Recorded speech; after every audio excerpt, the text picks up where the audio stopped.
cuando Luis me pidió que participara en la presentación de su libro, la verdad es que no me lo pensé. Aunque no sabía exactamente cuál era su contenido, le dije rápidamente que contara conmigo. Después de conocer el libro y su contenido, estoy agradecido y contento de que contara conmigo para esta pequeña colaboración.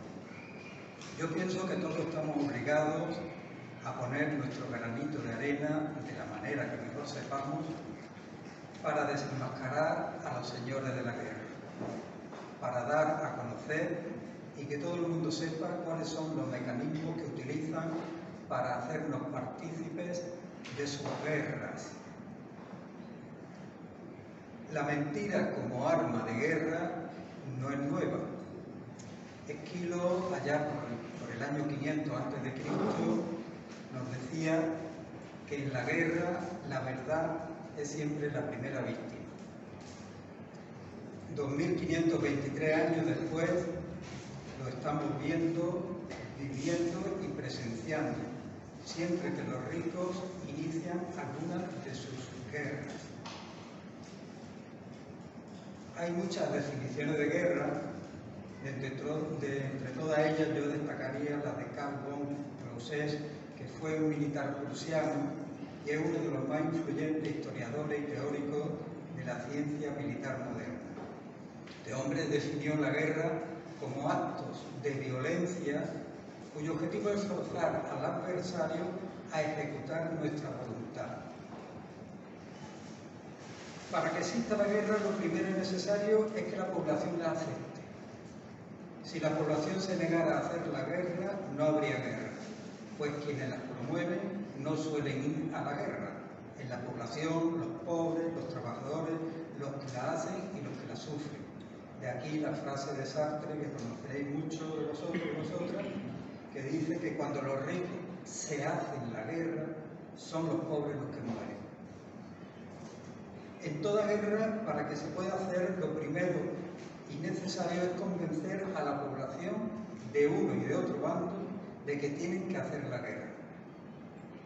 Para ello, para que el pueblo acepte las guerras que se hacen los ricos y los poderosos, primero hay que convencerle presentando al adversario, a ese adversario que hasta hace poco a lo mejor era hasta nuestro amigo o nuestro vecino, como un monstruo de 7 cabezas, que amenaza nuestras vidas y nuestra subsistencia. Y una vez que los promotores de la guerra consiguen que el mensaje cale en la población, ésta estará dispuesta a hacer la guerra contra quien ayer era su amigo. Por tanto, la primera fase, antes de comenzar una guerra, es la de ir creando la imagen del monstruo. Para que esto sea posible, los medios de comunicación ejercen un papel fundamental, introduciendo el miedo en la población.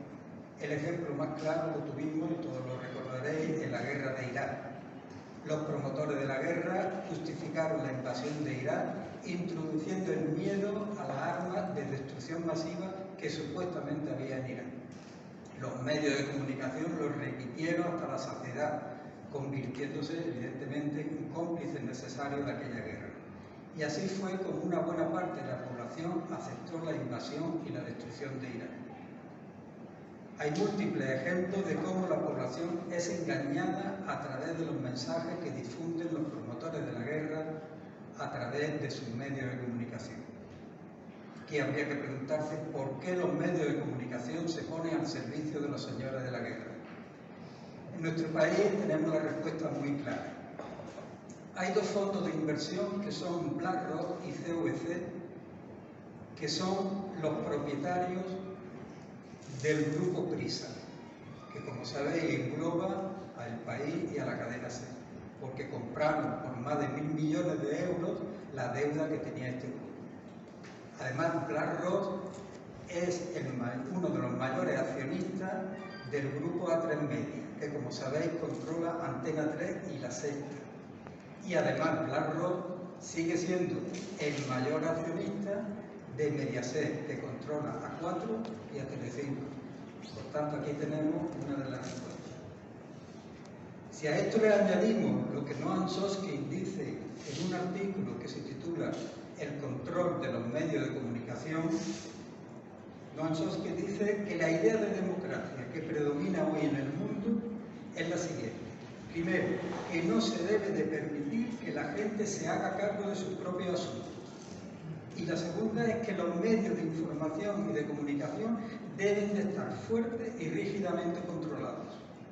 Así es que el ejemplo del control de los medios de comunicación en nuestro país es puro reflejo de la democracia que hoy predomina en el mundo. Otras veces los promotores de la guerra, desde la época de Nerón, que parece ser que prendió fuego a la ciudad de Roma para culpar y justificar la represión y persecución de los cristianos hasta nuestros días, recurren a lo que se llama las operaciones de falsa bandera. Las últimas acusaciones cruzadas entre Estados Unidos y Rusia sobre ataques biológicos hace pensar que ya se está preparando una de estas operaciones de falsa bandera. Rusia lleva meses hablando de la presunta existencia de armas biológicas estadounidenses en suelo ucraniano. Por otra parte, la portavoz de la Casa Blanca, Jen Psaki, el pasado 9 de marzo, en un comunicado a través de Twitter, decía: ahora que Rusia ha hecho estas acusaciones falsas y China parece haber respaldado esa propaganda, todos deberíamos de estar atentos a la posibilidad de que Rusia use armas químicas y biológicas en Ucrania. La portavoz afirmó que Moscú podría usar esas armas como parte de una operación de falsa bandera. Este tipo de acusaciones van encaminadas a meter miedo a la población, para que así ésta siga justificando y viendo necesaria la escalada bélica. Estas acusaciones difundidas hasta la saciedad por los medios de comunicación que controlan los señores de la guerra contribuyen a la escalada del miedo y a que la población acepte la violencia y la guerra como el único sistema de defensa. El engaño continúa cuando nos dicen, y no lo creemos, que los ejércitos y las guerras sirven para defender a los países y a su población. Esto también nos lo repiten los medios de comunicación hasta la saciedad. Y acabamos creyéndolo. Y nos engañan hasta tal punto que al Ministerio de la Guerra lo llaman Ministerio de Defensa. Ningún ejército defiende a su población, a la infraestructura ni a la economía. El ejemplo más claro lo tenemos ahora mismo en Ucrania. Intentan hacernos creer que Ucrania se está defendiendo, pero la realidad es diferente. Según ONU, el 8,2 millones de personas ya han abandonado el país. Otros 5,4 millones de personas son desplazados internos. Cientos de miles de muertos y una pérdida de infraestructura que ya se contabiliza por encima de los 104.000 millones de dólares. A esto no se le puede llamar defensa. Otro engaño nos lo encontramos en los presupuestos destinados al militarismo. Cada año nos engañan con lo que los señores de la guerra llaman presupuestos de defensa. En 2023, este año, el presupuesto del Ministerio de Defensa aquí en España ha tenido un aumento escandaloso. Ha aumentado un 26% con respecto al año anterior y ha alcanzado la cifra de 12.827 millones de euros. Este incremento es muy superior al de otros ministerios, como puede ser de Derechos Sociales, que aumenta un 17%, el de Cultura aumenta un 16%, el de Inclusión Social y Migraciones un 13%, el de Igualdad un 10%, el de Ciencia e Innovación un 5% y el de Universidades un ridículo 2%. Por tanto, queda claro cuáles son las preferencias del actual gobierno. Y de nuevo nos engaña cuando nos dicen que el presupuesto de defensa es de 12.827 millones de euros, haciéndonos creer que ese es todo el presupuesto militar, y es falso. Sin embargo, esto no es así, porque el presupuesto militar duplica a este presupuesto. Si consideramos que el gasto militar es el coste de mantener el personal, el equipamiento, las instalaciones militares, este gasto sobrepasaría los 12.827 millones de euros. Es evidente que todo el presupuesto asignado al Ministerio de Defensa corresponde a gasto militar, pero existen otros ministerios que incluyen previsiones de gasto que también deberemos de considerar como gasto militar y que no está incluido en el presupuesto de defensa. Por ejemplo, el presupuesto del Centro de Investigación Militar, del más conocido es el INTA. El INTA es Instituto Nacional de Técnica Aeroespacial. Es un organismo público que depende del Ministerio de Defensa. Pues bien, los presupuestos del INTA no están incluidos en los presupuestos de defensa. Tampoco está incluido el presupuesto del Centro Nacional de Inteligencia, que tiene tareas militares. Tampoco consta, por ejemplo, las pensiones de guerra, las pensiones de jubilación de los militares, ni la mutualidad de las Fuerzas Armadas. Hay organismos como la OTAN que consideran que las fuerzas paramilitares de cualquier país, en nuestro caso es la Guardia Civil, también deberían de considerarse el presupuesto de estos organismos deberían de considerarse o deberían de incluirse dentro del presupuesto del Ministerio de Defensa.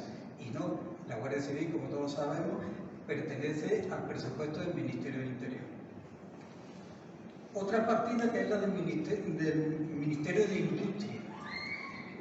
Pues el Ministerio de Industria financia la investigación y desarrollo del militar, por lo cual el presupuesto que el Ministerio de Industria utiliza para la industria militar también debería de ser considerado dentro del presupuesto del Ministerio de Defensa y no lo paga el Ministerio de Industria. Y finalmente las aportaciones a organismos internacionales, como puede ser la OTAN, también debería de considerarse o de incluirse dentro del Ministerio de Defensa y no está incluido. De esta forma, el presupuesto militar para 2023 sería, si incluyéramos todas estas partidas, de 24.759 millones de euros, o sea, prácticamente el doble de lo que han presupuestado para el Ministerio de Defensa. Pero aquí no termina todo.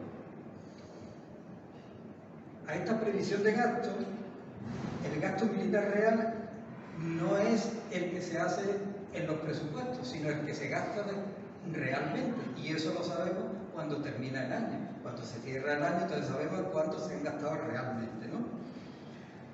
Una característica muy general del gasto militar en España es que cada año y de manera sistemática la cantidad liquidada supera a la presupuestada con una cantidad bastante considerable.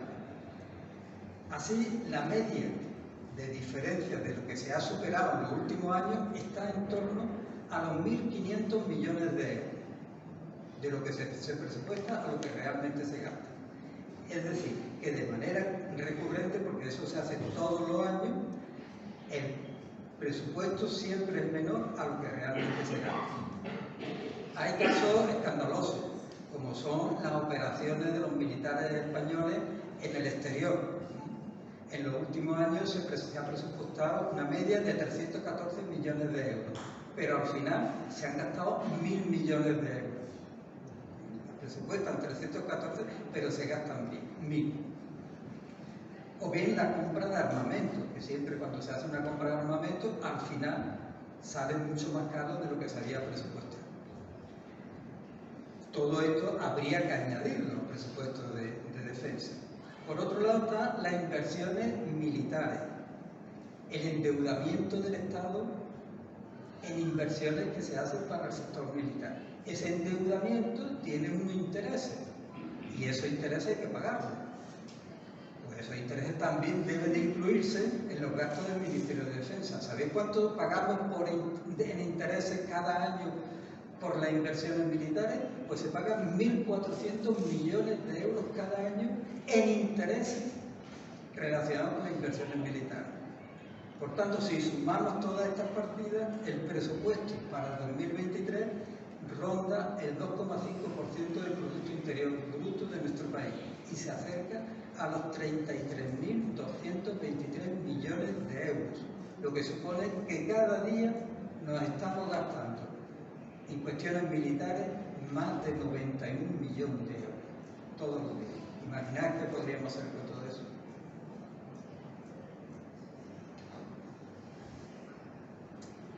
¿Por qué dejamos que nos engañen una y otra vez?